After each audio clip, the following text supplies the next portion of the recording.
minha namorada aí, compadre, seu olhar. O Domingo Espetacular está no ar. Com a história que envolve um dos grupos de pagode mais conhecidos do Brasil. Fica perto de mim, não me faz feliz. A cobrança de uma dívida que já dura 20 anos e até uma prisão. As acusações são feitas por este homem. Ele trabalhou para o Grupo Pichote e garante que tem direito de receber quase R$500 mil. Quem está com a razão?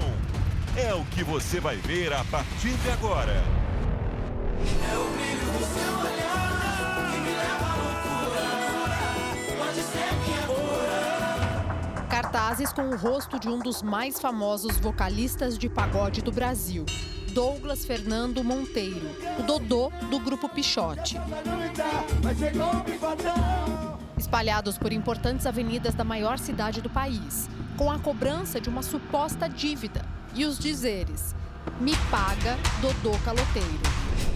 É preciso voltar no tempo para entender o que há por trás desses cartazes. Uma história que envolve o nome de um artista famoso, dinheiro, a justiça brasileira e até prisão. A gente precisa conhecer os personagens, porque um homem saiu por aí fazendo uma cobrança publicamente. Qual é a relação desse homem com o Grupo Pichote? O Domingo Espetacular ouviu todos os lados, as versões de quem cobra e também de quem é cobrado. Como esse caso foi parar nos tribunais. Esse é o produtor musical Gilson Vicente de Lima. Foi ele quem fez e colou todos esses cartazes. Eu não sei por que ele fica debatendo, resistindo em querer pagar.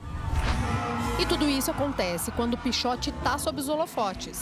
É que nesta semana, um dos grupos de pagodes mais antigos do Brasil gravou um DVD especial para comemorar 30 anos da banda, com a participação de vários artistas famosos. Pichote nasceu em 1993 na cidade de Tiradentes, zona leste de São Paulo. Em 1995, gravou o primeiro disco chamado Brilho de Cristal. A música estourou e fez o nome do Pichote explodir também.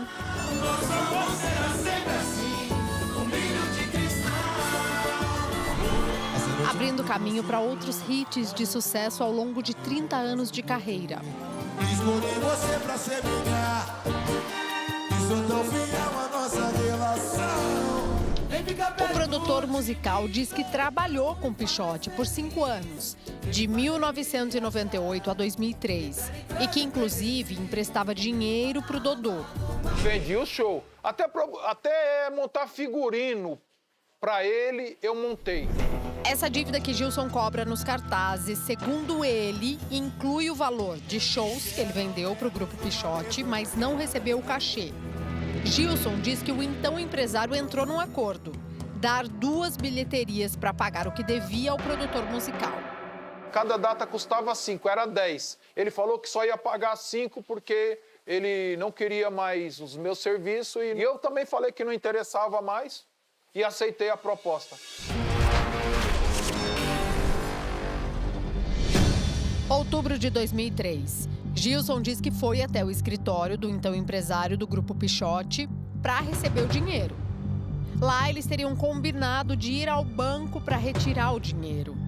Eu sugeri para ele que mandasse a secretária ir no banco pegar o dinheiro e ele falou que não, que ele tinha receio que ela fosse roubada, né? Gilson conta que foram ao banco ele, Dodô e o então empresário.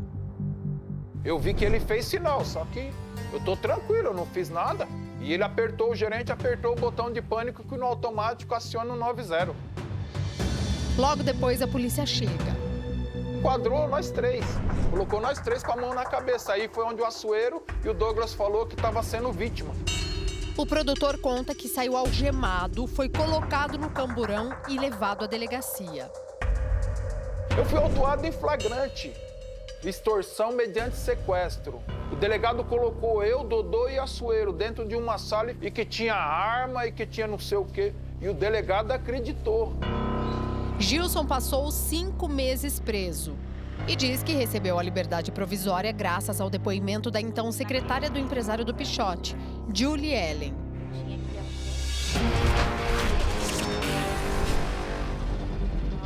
20 anos depois do caso, Julie mora fora de São Paulo e ainda trabalha com eventos. Nessa entrevista exclusiva ao Domingo Espetacular, Julie contou o que viu no dia em que Gilson acabou preso. Eu estava sozinha, no final da tarde, por volta de umas 3, se eu não me engano. Quando a Açoeira entrou no escritório, logo em seguida o Gilson entrou também. E eles começaram a discutir. O Açoeiro pediu para eu pegar esse contrato. Eu peguei, mas o Gilson não se interessou pelo contrato. Ele jogou pro ar, amassou. E o Açoeiro afirmou que não tinha dinheiro. E aí o Gilson pediu para ir no banco pegar o dinheiro. E aí o Açoeiro concordou. E aí eles saíram logo em seguida. Houve algum tipo de ameaça ali? Não. O Gilson só afirmava que ele queria receber, que o Dodô tinha afirmado que era com ele, que agora que ele ia receber. Só isso. Mas existia um outro homem com o Gilson? Sim. Ele foi com outro rapaz. Julie chegou a dizer na delegacia que o homem que acompanhava Gilson estava armado, mas mudou a versão diante do juiz. Então, na hora da pressão, eu falei, ele estava armado, ele foi armado, mas depois, pensando com calma, eu falei, não, ele não cheguei a ver arma nenhuma. Para o Gilson, esse relato da ex-secretária foi determinante para sua absolvição. Em 2009, Gilson entrou na justiça contra Dodô, o ex-empresário e o motorista do empresário, José Carlos Rodrigues, que foi quem chamou a polícia para ir ao banco. Gilson ganhou o processo por danos morais e diz que não recebeu os R$90 mil de que tem direito. Nunca recebi R$1. O que eu recebi até hoje foi ameaça. Que tipo de ameaça? Ameaça de morte. Eu estava num determinado lugar e eu recebi uma ligação porque eles presenciaram o Açoeiro e o Dodô esperando a pessoa e passou a minha foto e falou aonde eu estava. E a pessoa ouviu e me ligou e falou, sai daí agora. O Açoeiro e o Dodô mandou esse camarada te matar. Você não está em tal lugar? Eu falei, tô. Aí eu saí. Por nota, o advogado do cantor Dodô rebateu a declaração do Gilson.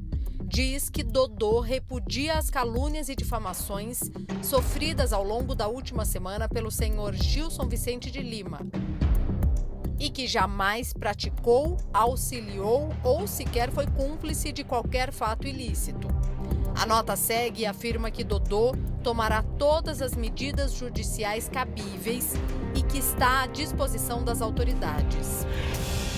A defesa de José Carlos Rodrigues enviou uma nota confirmando que ele chamou a polícia por estranhar a movimentação no escritório do Grupo Pichote e que entrou como testemunha do caso.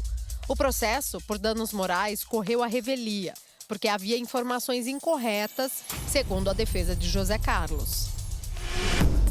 O valor que Gilson diz ter emprestado a Dodô e o dinheiro da ação por danos morais, segundo o produtor musical, motivaram os cartazes com o rosto de Dodô pela cidade de São Paulo.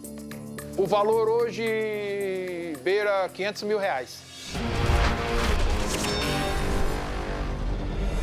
O advogado de defesa do vocalista Dodô, Eduardo Moraes, deu a versão do artista e explicou por que o dinheiro não foi pago.